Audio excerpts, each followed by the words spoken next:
Welcome everyone. My name is Vasilis and today we are going to design and implement a production-ready hybrid adaptive audio system in Unreal Engine 5. We will focus specifically on how environmental ambience and musical scores can coexist within a unified logic structure. This session is designed for audio professionals and technical designers who need to move into creating responsive breathing audio environments that scale for production.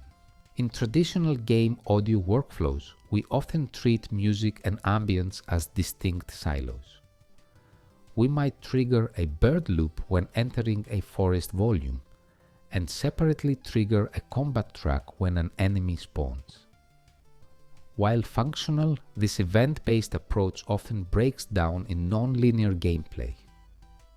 It creates hard transitions, awkward silences, and a lack of cohesion between what the player hears in the environment and what they feel through the score. A hybrid system solves this by unifying control. Instead of asking, "Is the player in the forest?" we ask, "What is the current intensity of the simulation?" By driving both our MetaSound ambience and our vertical music layers with shared parameters, like intensity or danger, we ensure the wind howls exactly when the tension strings rise. This creates a singular immersive sonic identity rather than a collection of disparate sounds.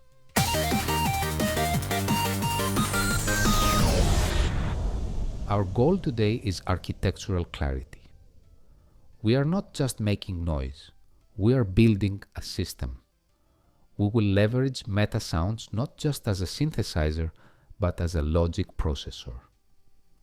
We will look at how to replicate the control flow found in middleware, like Wise, specifically using real-time parameter controls or RTPCs, and translate that methodology directly into Unreal's native audio ecosystem. This approach reduces Blueprint overhead and keeps our audio logic where it belongs, inside the audio engine.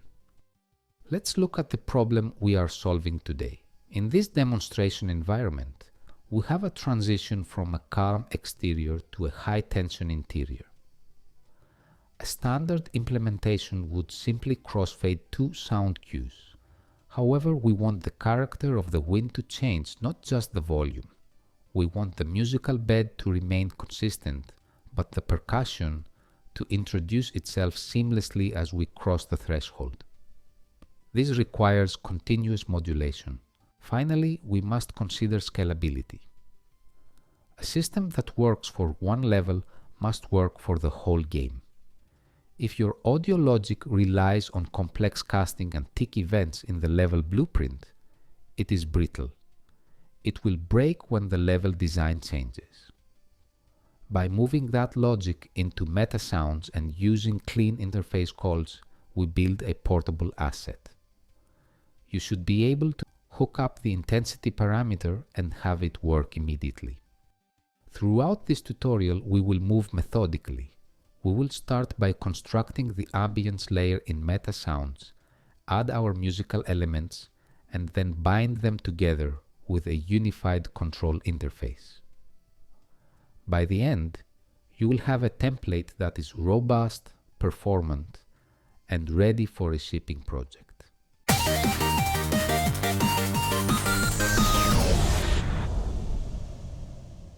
Now that we've framed the architectural philosophy for our hybrid adaptive audio system, it's time to build its core component, the MetaSound graph.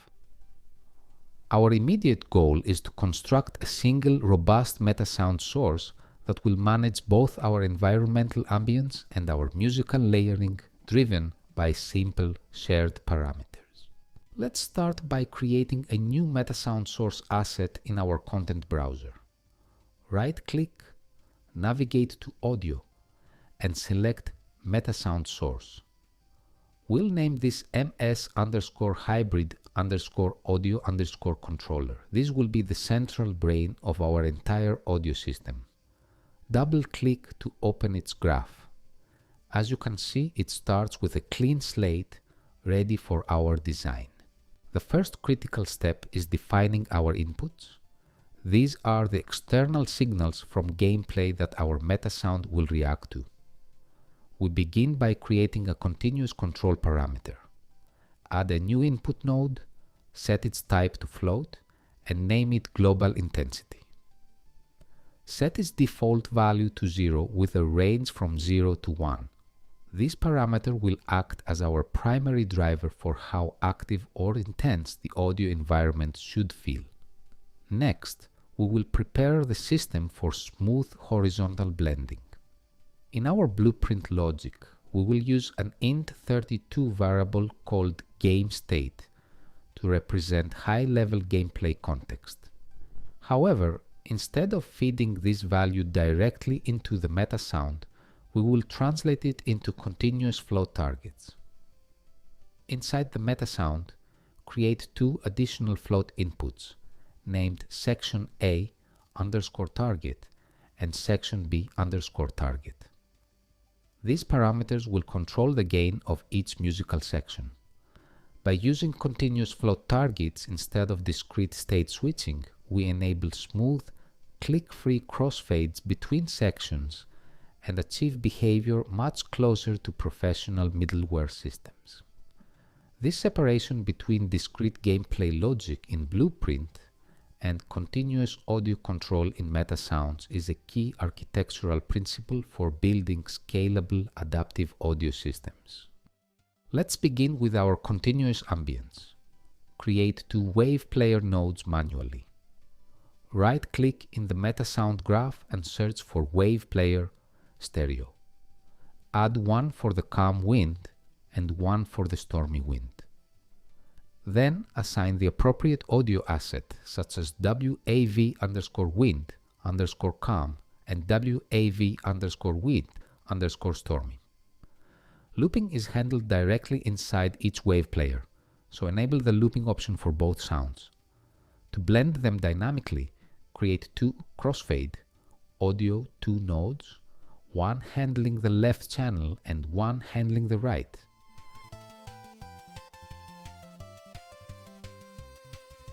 Connect the calm and stormy channels accordingly.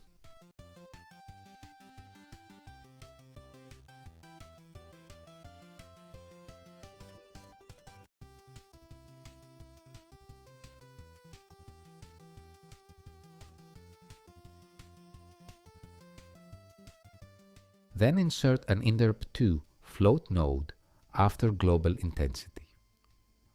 Set its interp speed to 2.0 and route its output to the value input of both crossfades. This ensures that even if gameplay data changes abruptly, our wind transition remains smooth and artifact-free.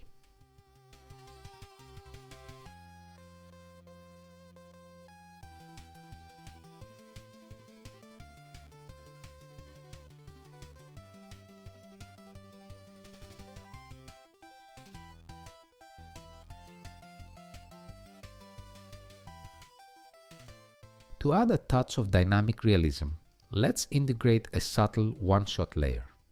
Right-click in the MetaSound graph and search for Wave Player Stereo, then add it. Assign your WAV underscore birds underscore one-shot asset to this wave player. Instead of continuously looping, we want this bird call to re-trigger at controlled intervals. For this, we'll use a trigger repeat node. Connect the main MetaSounds onPlay event to the in-trigger of the trigger repeat node. This starts the repetition when our MetaSound begins playing. Then route the out trigger of the trigger repeat node to the play input of our WAV underscore birds underscore one-shot wave player.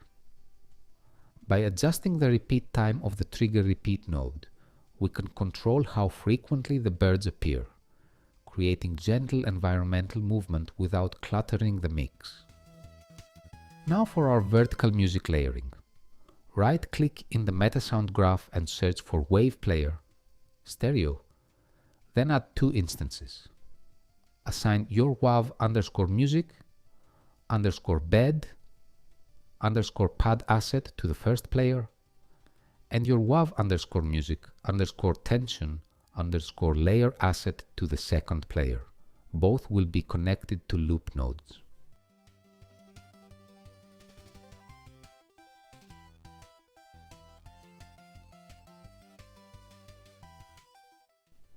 The bed layer is always present. Its out left and out right will be fed directly into our final master mixer.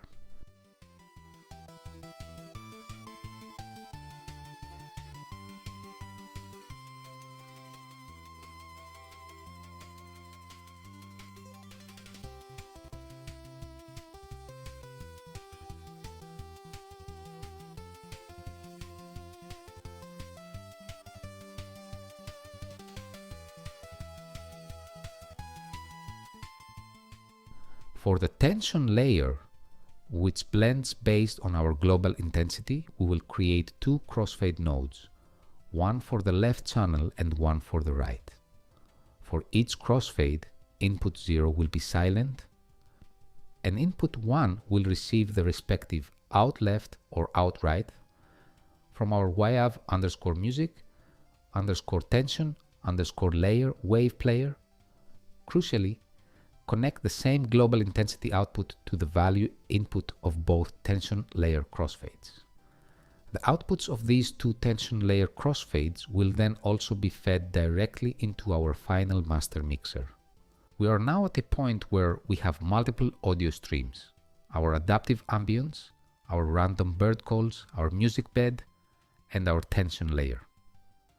We now have a fully functional, continuously adaptive audio system that reacts to our global intensity parameter. Our MetaSound acts as a powerful audio processor, taking simple numerical inputs and transforming them into a rich, adaptive soundscape. By centralizing this logic, we keep our game code lean and our audio transitions smooth and production ready. In our next section, we'll implement the blueprint logic to send our global intensity data from the game world into this MetaSound, utilizing blueprint interfaces for robust, decoupled communication.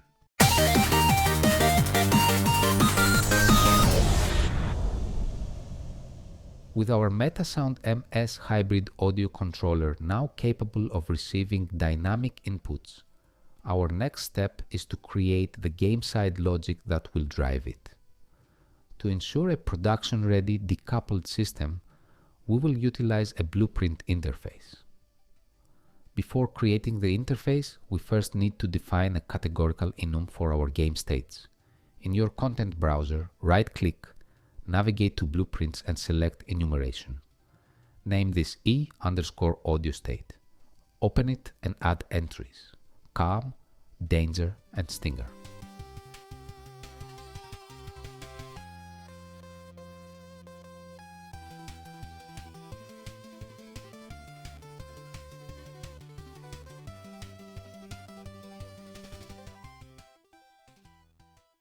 Save and close the enum editor. Now, back in the content browser, right-click, navigate to Blueprints and select Blueprint Interface. Name this BPI_audio control. Open it and add two functions. The first function will be named setGlobalIntensity, and it will have a single input parameter of type float, which we'll call newIntensity.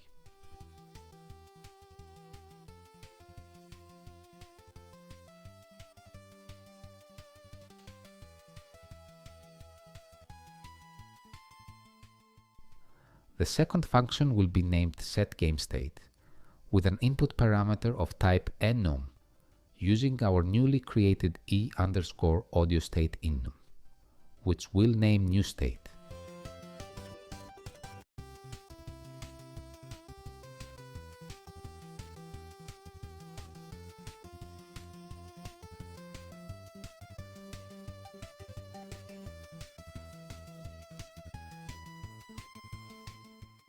Save and close the interface. Now let's create the blueprint actor that will host our MetaSound and respond to these interface calls. If you already have a BP_audio controller from your setup, Open it. Otherwise, create a new blueprint actor named BP_audio controller and place it in your level. Add an audio component to this blueprint. In its details panel, assign our ms_hybrid_audio_controller asset as the sound for this component.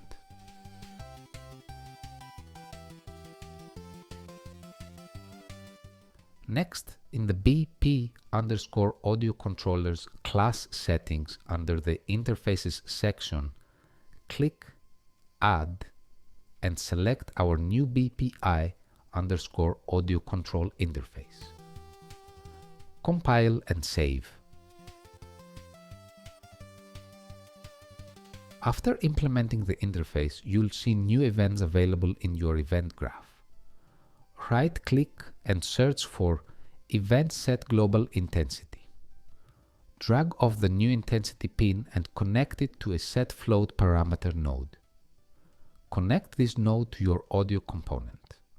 For the in-name pin, type global intensity to match our MetaSound input. This will dynamically update our MetaSounds intensity parameter. Do the same for the event set game state. Drag off the new state enum pin. We need to convert this enum value to an integer, as our MetaSound expects an int32 input. Right-click on the wire, search for toInteger and select it.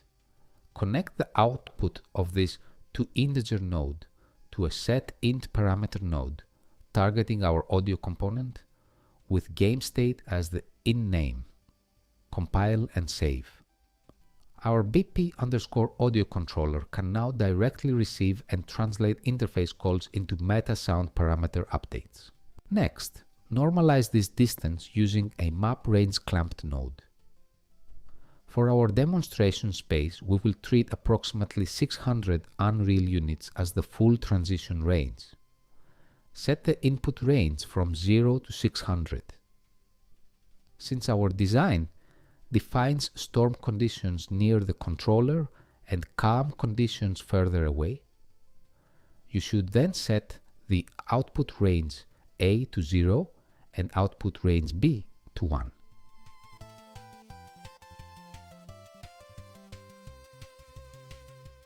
The output of our map range clamped node is now our dynamically calculated global intensity.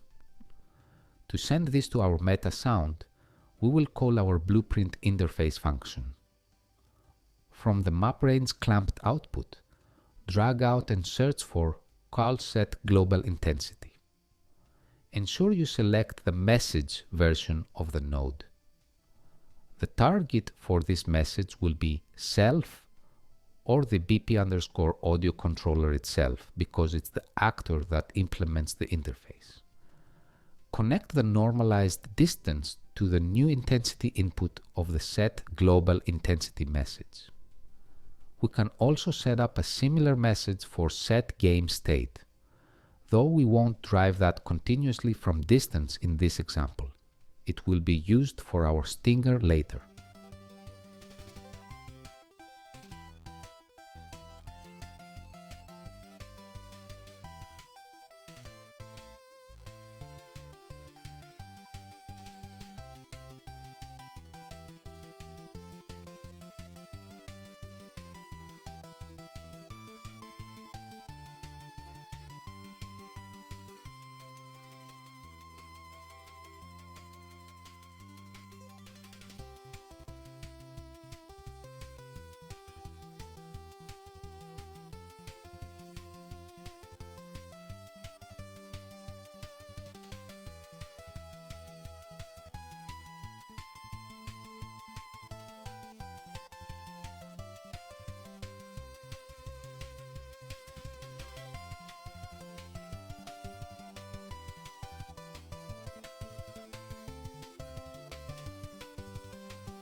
With our BP_audio controller placed in the level, you can now enter play mode.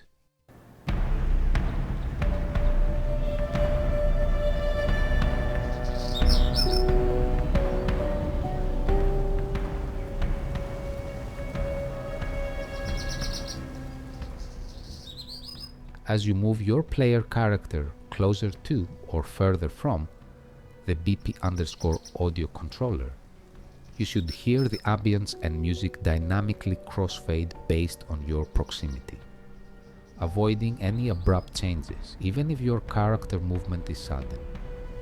This exemplifies how a single normalized parameter can control a complex layered soundscape. Next, we will integrate our narrative stinger using the game state parameter.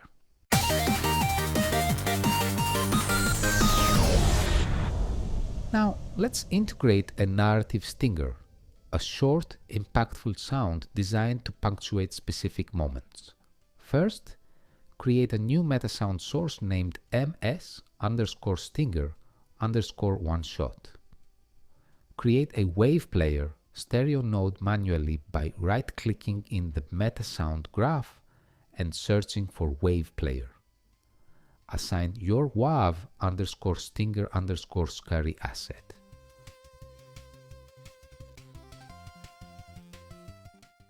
Then connect the wave player's stereo outputs directly to audio out.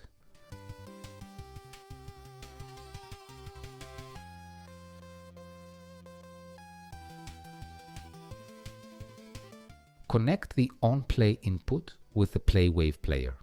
Save this simple MetaSound. Return to ms_hybrid_audio_controller.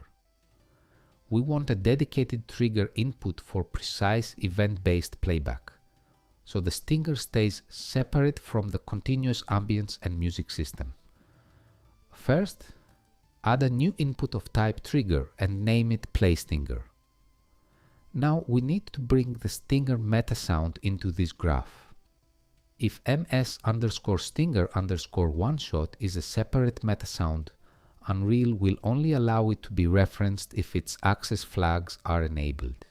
So open ms_stinger_one_shot, click MetaSound at the top, then go to Details, find Access Flags and set it to referenceable. Save the asset. Now go back to ms_hybrid_audio_controller. Drag ms_stinger_one_shot from the content browser into the graph. This creates a node for it, with a trigger input called onPlay and an audio output. Connect PlayStinger into trigger once.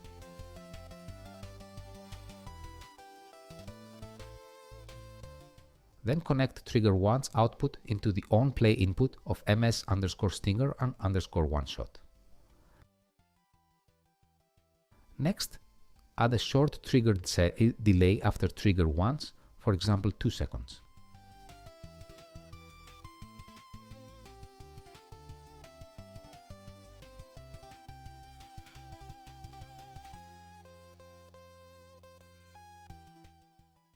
Finally, take the audio output of ms_stinger_one_shot and mix it into the same final bus as the rest of the system.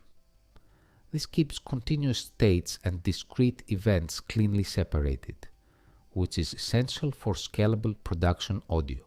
This switch node isn't just for the stinger. It's a powerful tool for state-based sound design. For example, you could connect the dangers output of the switch to trigger a subtle heartbeat MetaSound, or modify the EQ of your ambience for a muffled effect. While we are only implementing a stinger today, understand that this game state input provides a versatile pathway for any state-specific audio changes, cleanly separating them from continuous parameter changes. Next, we need a reliable gameplay hook. Create a dedicated blueprint actor named BP_stinger trigger and add a box collision component.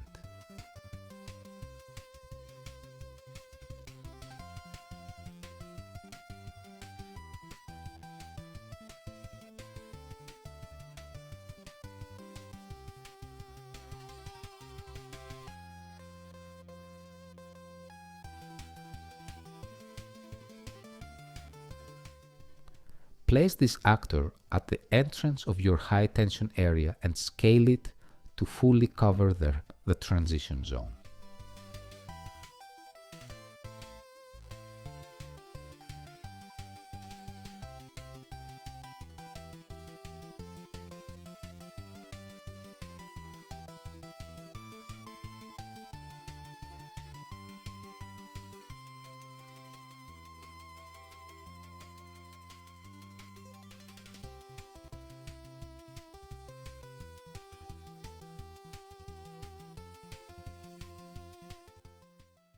This self-contained trigger actor is more robust than relying on level scripting and keeps our implementation portable across maps. Now we will create the PlayStinger function inside our Blueprint interface so the trigger system can communicate properly with the audio controller. First, open BPI_audio control. Inside the interface editor, click the plus button to add a new function. Name this function PlayStinger. Make sure the spelling matches exactly with no spaces. We do not need any inputs or outputs for this function, so leave the parameters empty. Compile the interface, then click Save. Next, open BP_audio controller. Go to class settings and under implemented interfaces, make sure BPI_audio control is added. If it is not there, add it now. Compile and save. Now move to the event graph of BP_audio controller. Right click in empty space and search for event PlayStinger. This event comes from the interface we just created. Add the event to the graph. From this event, trigger your MetaSound by calling setTriggerParameter on your audio component, using the parameter name PlayStinger. Your interface communication is now ready, and BP_stinger trigger will be able to call PlayStinger using the message node.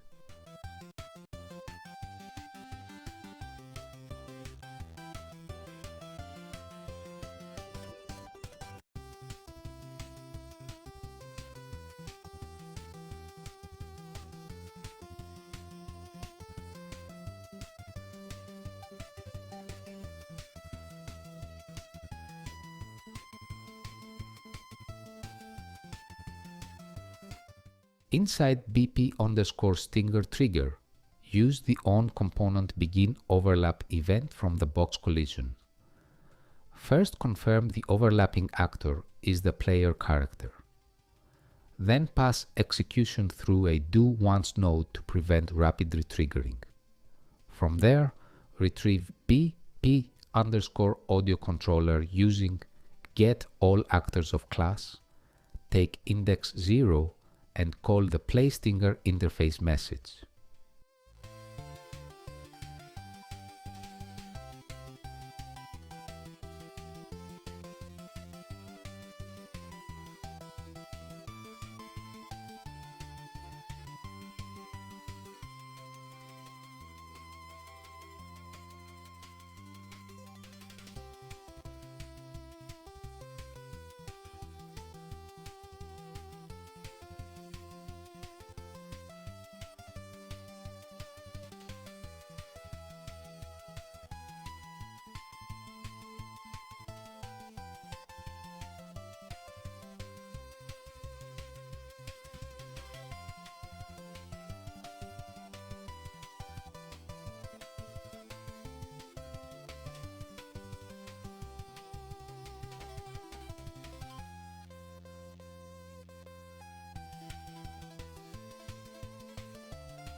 This cleanly notifies the audio controller to fire the one shot without tightly coupling gameplay and audio systems, to allow the stinger to play again on future entries. Implement on component end overlap on the same box collision. After confirming the player actor, simply route execution into the reset pin of the do once node. Because the stinger is now driven by a dedicated trigger parameter, no game state change is required here. This keeps the system predictable and avoids unintended state side effects. Now enter play mode.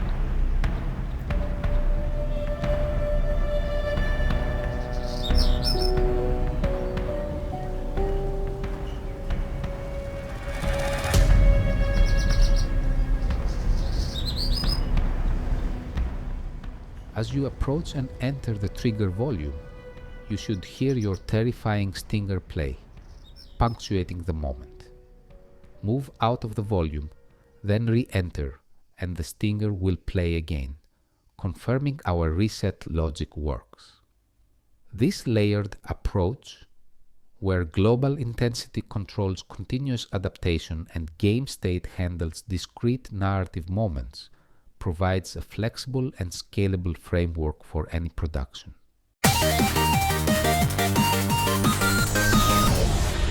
Building adaptive audio systems can be incredibly rewarding, but like any complex system, you might encounter some common challenges. Understanding these pitfalls and knowing how to troubleshoot them effectively is crucial for maintaining a smooth production workflow and ensuring a polished final product. Let's address some frequent issues you might face and how to resolve them using the principles we've covered. If your crossfades or parameter changes in MetaSound are not smooth, the first place to check is your interp2 float nodes within the MetaSound. These smoothing stages directly control the speed of transitions. If the interp time is too low or set to 0, transitions will snap abruptly.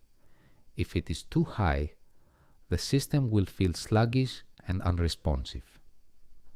A good starting range is typically between 0.3 and 1.0 seconds depending on the material. Also verify your map range clamped nodes in Blueprint. If your input range is too small or your output range is accidentally inverted, you may get erratic behavior. If your MetaSound is too quiet, first inspect all gain stages within the MetaSound graph. Are your stereo mixer gains set appropriately? Are any multiply nodes unintentionally attenuating the signal? If the MetaSound is too loud and clipping, check for summed values exceeding unity before the final output. Remember that a gain value of 1.0 represents unity in Unreal's audio system. Beyond the MetaSound itself, inspect your audio component settings in Blueprint, particularly the volume multiplier. At the global level, review your sound classes and submixes. Adaptive music and ambience are often routed through dedicated classes, and unexpected overrides or submix snapshot changes can easily skew levels. While MetaSounds operate efficiently on the audio render thread, the Blueprint logic feeding them can still impact performance. If you experience hitches, examine any blueprint that calculates global intensity. Using event tick for complex calculations, every frame can be expensive. Instead, consider using set timer by event to update intensity at a controlled rate, such as 10 to 20 times per second. Also be cautious with get all actors of class. Calling it every frame is costly because it searches the entire world. Cache references during begin play whenever possible, or use collision-driven detection instead. Always profile your project using Unreal's built-in tools to identify game thread bottlenecks early. If your set global intensity or section target messages, such as section A_target or section B_target, are not reaching your BP_audio controller, there are several common causes. First, confirm that BP_audio controller has implemented the BPI_audio control interface in its class settings. Without this, it cannot receive interface messages. Second, verify that the target pin on your message or set float parameter node is connected to a valid audio component reference. A null reference means the message has nowhere to go. It is good practice to guard the call with an isValid check. Finally, confirm that function names and parameter names match exactly, including capitalization. If your ambience or music loops are cutting out or not repeating, verify the loop setting on each wave player node inside the MetaSound. Also inspect the source WAV asset to ensure its looping behavior is configured correctly and that the file itself has clean loop points. If your stinger is not playing, trace the trigger path carefully. Follow the signal from the play stinger trigger input through the trigger once node and into the play input of ms_stinger_one shot. Then confirm that the stinger's audio output is properly routed into the final music or master mixer. In Blueprint, ensure the play stinger message is actually being fired and that any do once or cooldown logic is not unintentionally blocking it. Troubleshooting is most effective when you verify each link in the chain step by step. Another important production safeguard is parameter validation inside MetaSounds. During development, gameplay systems can occasionally send values slightly outside their intended range. To protect against this, consider clamping critical control signals such as global intensity, section A_target, and section B_target to the expected 0 to 1 range inside the MetaSound. This defensive practice prevents edge case bugs and ensures the audio system behaves predictably even under unusual gameplay conditions. As your project grows, voice management becomes increasingly important. Our hybrid music system keeps multiple layers running simultaneously to maintain phase alignment and seamless transitions. While this is musically correct, it can increase voice count. Use Audio Insights or Stat Audio to monitor active voices during gameplay. If the project scales further, consider virtualization, distance-based attenuation strategies, or voice limiting for lower priority ambience sources. The goal is to preserve musical continuity where it matters while avoiding unnecessary CPU overhead. Finally, always validate your adaptive system under stress conditions rather than ideal editor playback. Rapid game state changes, sudden global intensity spikes, or repeated trigger activations can expose timing and smoothing problems that are otherwise hidden. Intentionally stress the system by quickly toggling your test keys and moving rapidly between gameplay zones.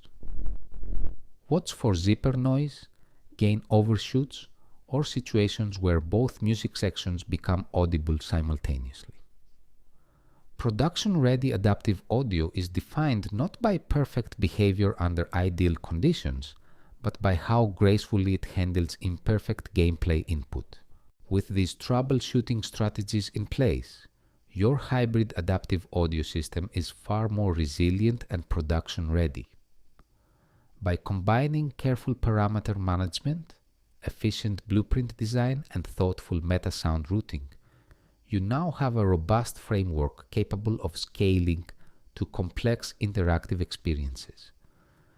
Continue to profile, test under real gameplay conditions, and refine your transitions. This disciplined approach is what separates a functional prototype from a professional, shipping quality audio system. Thank you so much for your time and engagement today. I hope that the insights and techniques shared will empower you to create truly immersive, dynamic, and unforgettable audio experiences in Unreal Engine 5. I look forward to seeing the incredible worlds you will bring to life through sound. Until next time, happy designing!